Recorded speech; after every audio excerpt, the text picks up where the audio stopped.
Mambo vipi marafiki? Leo nataka nikufundishe nini maana ya time frame.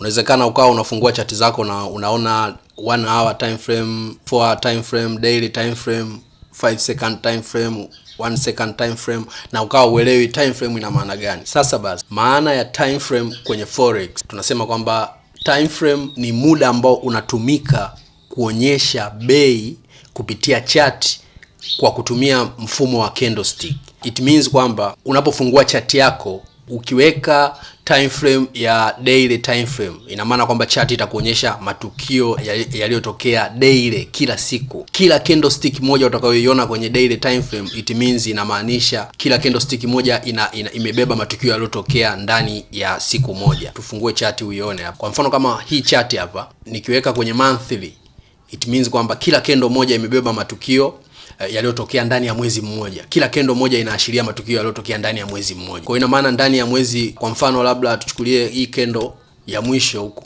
ndo mwezi huu hapa tuliopo sasa hivi. Mwezi uliopita ndo hii kendo ya mwisho ya pili yake iliyopita, hii ndo mwezi uliopita. Na mwezi wa tatu nyuma ndo hii kendo hapa ya bearish inaonekana ina hii shadow ndefu. Kwa hiyo time frame ni muda ambao unatumika kuonyesha matukio ya bei kupitia candlestick kwenye chati yako ya forex trading. Kwa mfano ukiswitch kwenda kwenye 1 week, ina maana kila candlestick moja hapa itakuonyesha matukio yaliyotokea ndani ya wiki moja. Kila kendo moja inaonyesha matukio yaliyotokea ndani ya wiki moja. Na pia ukiswitch kwenda kwenye 1 day, ina maana kila kendo moja imebeba matukio yaliyotokea ndani ya siku moja. Na hivyo ukiswitch kwenda kwenye dakika 45, ukiswitch kwenda kwenye time frame ya dakika 30, ukiswitch kwenda kwenye time frame ya dakika 15, kila time frame utakayoenda, it means kwamba candlestick moja imebeba matukio ya ile time frame ambayo wewe umeiweka. Kwa kama umeweka time frame ya 1 second, kila candlestick moja itakupa matukio ambayo yametokea ndani ya sekunde moja. Na hapa tunaweza tukaangalia haraka kwenye hii video ukaona kwamba ndani ya sekunde moja utaona candlestick moja inafungua candlestick nyingine. Ngoja ni zoom ili uweze kuiona. Sekunde moja ni ndogo sana, nadhani inaweza tukaifikia tukiwa bado tupo live kwenye video yetu. Unaweza ukaona tayari imefunga, imeanza nyingine hii, lakini ngoja tuisubiri uione vizuri inavyofunga hii na inavyofungua nyingine.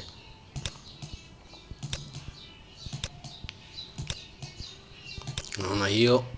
Nadhani tunaweza tukaisubiri hapo sekunde moja, sio ndefu, na itafungua nyingine. Kwa hiyo hii ndo namna jinsi tunavyoitumia time frame kwenye forex, kwamba kila time frame inabeba matukio yaliyotokea ndani ya muda ule ambao wewe umeuweka. Kama ni time frame ya 1 week, maana yake kila kendo moja itakuwa inaashiria matukio yaliyotokea ndani ya wiki moja. Kwa hivyo huo ndo umuhimu mkubwa wa time frame unapokuwa unafanya trade zako. Kuna umuhimu mkubwa sana wa kuunderstand, na ndio maana unapokuwa una trade, ina maana kwamba ni lazima uhakikishe unaanza na time frame kubwa, una analyze market, kisha unashuka kuja kwenye time frame ndogo, ukiwa unatafuta entry hadi unapata entry kwenye time frame ndogo zaidi. Kwa hiyo unaweza kaona hiyo imeshafunga na imefungua candlestick nyingine. Hii ni time frame ya 1 minute, dakika moja.